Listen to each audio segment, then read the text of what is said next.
আমার ভাই মশহুর খুব সুন্দর একটা পয়েন্ট আমাদের সামনে উপস্থাপন করলেন। সেটা হচ্ছে নির্বাচনের যে জমা দিয়েছেন হিসাব, সেখান থেকে তিনি কিছু উদ্ধৃত করেছেন। আমার কাছে এই জায়গাটা একটু আমার মনে হচ্ছে কথা বলা দরকার।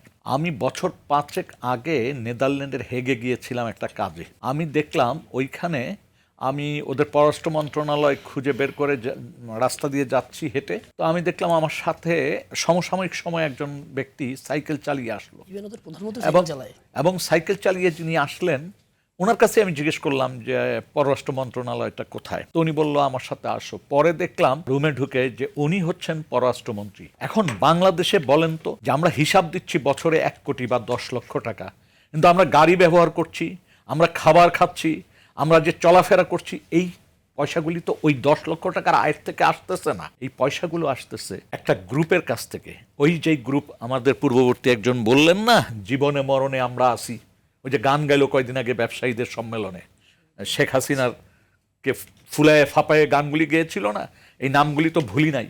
বসুন্ধরা গ্রুপ, ওই যে তারপরে ওই যে 24-এর যে মালিক তাদের গ্রুপ, এরকম কয়েকটা গ্রুপ, তারপর ব্যাংকের ওই যে নেতা ছিল এখন জেলে, এরাই তো এই গানগুলি গেয়েছিল। এবং এর সাথে কিছু আমলাও ছিল, তারাও এই গান গেয়েছে, সাদা কালা কি কি গান। আসলে এরা করে কি, ভবিষ্যৎ নেতৃত্ব যারা দিবেন, দেশ যারা পরিচালনা করবেন, তাদের পিছনে আঠার মতো লেগে থাকে এই বলদগুলি। লেগে থেকে এরা যত দামি গাড়ি আছে দিবে, যত ভালো খাবার আছে দিবে। এখন ভাই আমি বছরে আমার ইনকাম 20 লাখ টাকা, আমি কত দামের হোটেলে যে খেতে পারি বলেন তো? বা কর্মীদের কত বড় হোটেলে নিয়ে খাওয়াইতে পারি, বা আমি কত দামি গাড়িতে চড়তে পারি। আসলে এই এই জিনিসগুলি সাপ্লাই, এইখানেই নেতৃত্বের বড় জিনিস, যে আমি এগুলি স্পর্শ করব না। আমি ডাল দিয়ে ভাত দিয়ে আলু ভর্তা দিয়ে খাবো, আমার সেরা গেঞ্জি আমার বাপে পড়ছে, আমি সেটাই চালাবো। এই দৃঢ়তা যদি থাকে, অবশ্যই তাকে স্যালুট দেবে বাঙালি। নেক্সাসের যে কথাটা আসছে যে আমলা এবং ব্যবসায়ীরা মিলে মেগা প্রকল্প বলেন আর ছোট প্রকল্প বলেন, ছোট সাপ্লাই বলেন, এই যে কাজগুলো হয়, এটা তো আমলা এবং ব্যবসায়ীরা মিলেই করে। এই ডিজাইনটা, লুটটা কিভাবে করবে তার সমস্ত পথগুলি তারা কিন্তু তৈরি করে। এই জায়গাটিতে বন্ধ করতে হলে, ওই যে বললাম না, দেশ যিনি পরিচালনা করবেন, অর্থাৎ ভবিষ্যতে যিনি প্রধানমন্ত্রী হবেন, এখন পর্যন্ত তো আমাদের সরকার তো ওই প্রেসিডেন্সিয়াল না, তো সরকার প্রধান হবেন প্রধানমন্ত্রী, তো তার উপরেই নির্ভর করবে। তিনি যদি কাউকে পাত্তা না দেন, তিনি যদি এখনই এই গ্রুপটাকে ডিটাচ করে ফেলতে পারেন, তিনি যদি আমার কেউ দিল 50,000 টাকার উপহার, খাবার হোক আর গাড়ি হোক আর যাই হোক,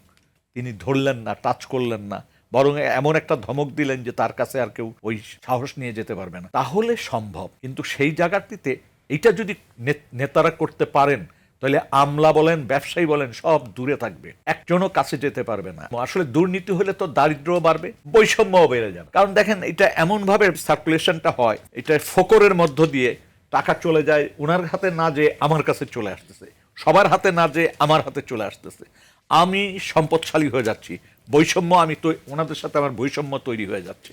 এই জিনিসগুলি তো আমাদের দেশের সাধারণ নাগরিকও বুঝে। আর দেখেন, আরেকটা জিনিস আমাদের বাস্তবতা খেয়াল করতে হবে, যে আমরা গত 17 মাস আমরা দেখলাম একটি রাজনৈতিক দল হাট ঘাট মাঠ দখল করার চেষ্টা করলো, এবং সাথে সাথে দলের নেতা কিন্তু কার্যকরী পদক্ষেপ নেওয়ার চেষ্টা করলো, কিন্তু দুর্ভাগ্য হচ্ছে এটা দিয়ে উনি থামাতে পারেন নাই। অর্থাৎ ওনার নির্দেশনাও বাস্তবে আসলে হয় না, বরং পরবর্তীতে দেখলাম কোন নেতা আবার ওইটাকে জায়েজ করারও চেষ্টা করছে। তো এটা জায়েজ করার তো দরকার নাই। বাংলাদেশের সাধারণ মানুষ পক্ষে থাকলে আপনার আর কিছু চিন্তা করতে হবে না। এখনই যদি সব দল সিদ্ধান্ত নিতে পারে যে আমরা পার্লামেন্টে গেলে ট্যাক্স ফ্রি গাড়ি নেব না, পার্লামেন্টে গেলে প্লট নিব না, এই দুইটা কমিটমেন্ট করুক না। একজনের ক্ষমতা আছে 50 লাখ টাকার গাড়ি চড়ার, আমরা দেখলাম সেই বাম নেতারাও কোটি কোটি টাকা দামের গাড়ি কিনছে, অর্থাৎ 30-40 লাখ টাকা দামের গাড়ি কিনছে, তার ট্যাক্স ফ্রি পাইছে 1.5 কোটি 2 কোটি টাকা, দামি দামি গাড়ি হাঁকাইছে। ভাই, গাড়ি না থাকলে কি আমাদের এমপি সাহেবরা চলতে পারবেন না? গাড়ি এনে কি করেছে আপনারা খবর নেন? অনেকে গাড়ি বিক্রি করেছেন, এবং ওই হাতে লেখা কি 150-200 টাকার স্ট্যাম্প এগুলি করা হয়েছে। এটা আরেকটা দুর্নীতির ঘাট তৈরি করে দিয়েছে। বড় বড়